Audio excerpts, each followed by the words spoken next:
नमस्कार भक्त जनों, आपका स्वागत है जय भोलेनाथ हर हर गंगे चैनल में। शिव पुराण के श्री रुद्र संहिता का प्रथम खंड का 5वां अध्याय। नारद जी का शिव तीर्थों में भ्रमण व ब्रह्मा जी से प्रश्न। सूत जी बोले, महर्षियों, भगवान श्रीहरि के अंतर्धान हो जाने पर मुनिश्रेष्ठ नारद शिवलिंगों का भक्तिपूर्वक दर्शन करने के लिए निकल गए। इस प्रकार भक्ति मुक्ति देने वाले अनेक शिवलिंगों के उन्होंने दर्शन किए। जब उन रुद्रगणों ने नारद जी को वहां देखा तो वे दोनों गण अपने शाप की मुक्ति के लिए उनके चरणों पर गिर पड़े और उनसे प्रार्थना करने लगे कि वे उनका उद्धार करें। नारद मुने, हम आपके अपराधी हैं। राजकुमारी श्रीमती के स्वयंवर में आपका मन माया से मोहित था। उस समय भगवान शिव की प्रेरणा से आपने हमें शाप दे दिया था। अब आप हमारी जीवन रक्षा का उपाय कीजिए। हमने अपने कर्मों का फल भोग लिया हो। कृपा कर हम पर प्रसन्न होकर हमें शाप मुक्त कीजिए। नारद जी ने कहा, हे रुद्रगणों, आप महादेव के गण हैं एवं सभी के लिए आदरणीय हैं। उस समय भगवान शिव की इच्छा से मेरी बुद्धि भ्रष्ट हो गई थी, इसलिए मोहवश मैंने आपको शाप दे दिया था। आप लोग मेरे इस अपराध को क्षमा कर दें, परंतु मेरा वचन झूठा नहीं हो सकता, इसलिए मैं आपको शाप से मुक्ति का उपाय बताता हूँ। मुनिवर विश्रवा के वीर्य द्वारा तुम एक राक्षसी के गर्भ में जन्म लोगे। समस्त दिशाओं में रावण और कुंभकर्ण के नाम से प्रसिद्धि पाओगे। राक्षस राज का पद प्राप्त करोगे। तुम बलवान व वैभव से युक्त होोगे। तुम्हारा प्रताप सभी लोकों में फैलेगा। समस्त ब्रह्मांड के राजा होकर भी भगवान शिव के परम भक्तों में होोगे।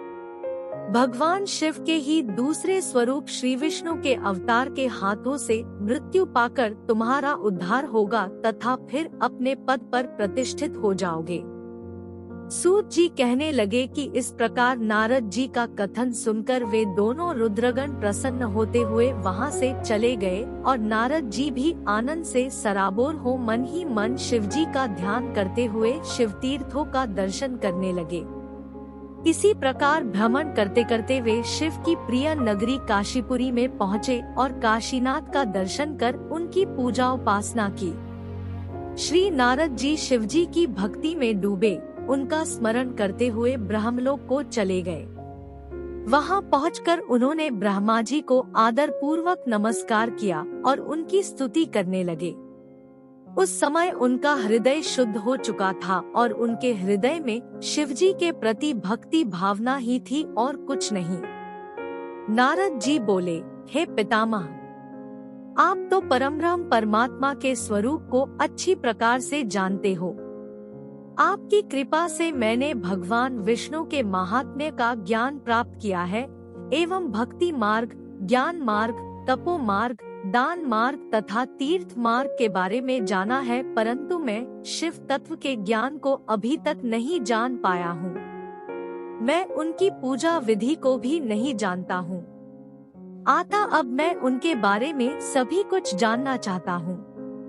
मैं भगवान शिव के विभिन्न चरित्रों, उनके स्वरूप तथा वे सृष्टि के आरंभ में, मध्य में किस रूप में थे, उनकी लीलाएं कैसी होती है और प्रलय काल में भगवान शिव कहाँ निवास करते हैं, उनका विवाह तथा उनके पुत्र कार्तिकेय के जन्म आदि की कथाएं मैं आपके श्रीमुख से सुनना चाहता हूँ।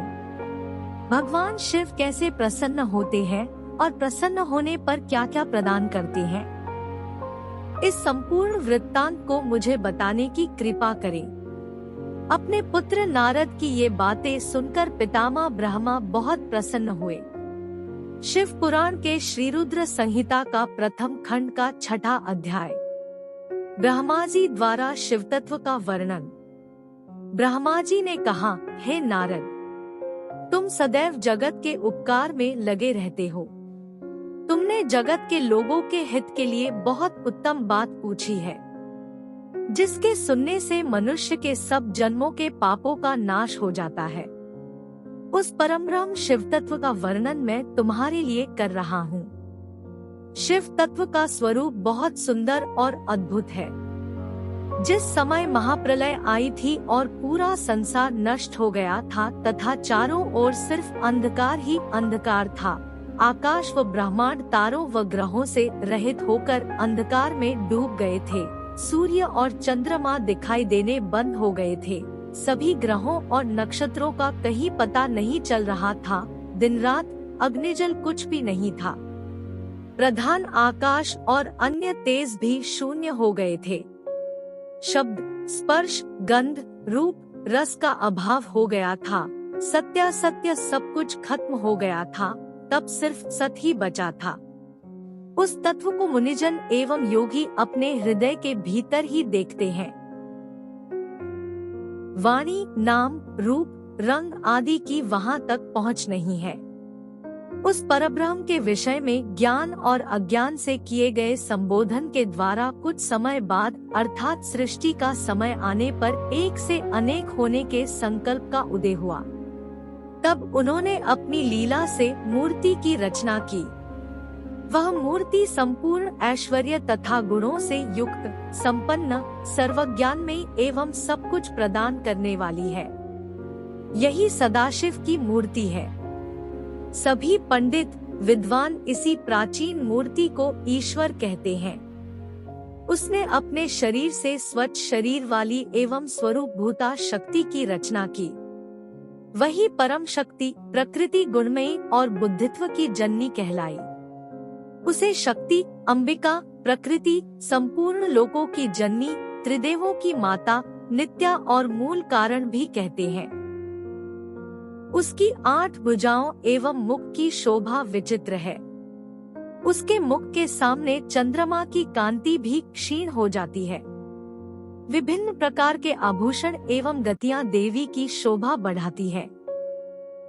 वे अनेक प्रकार के अस्त्र शस्त्र धारण किए हुए हैं।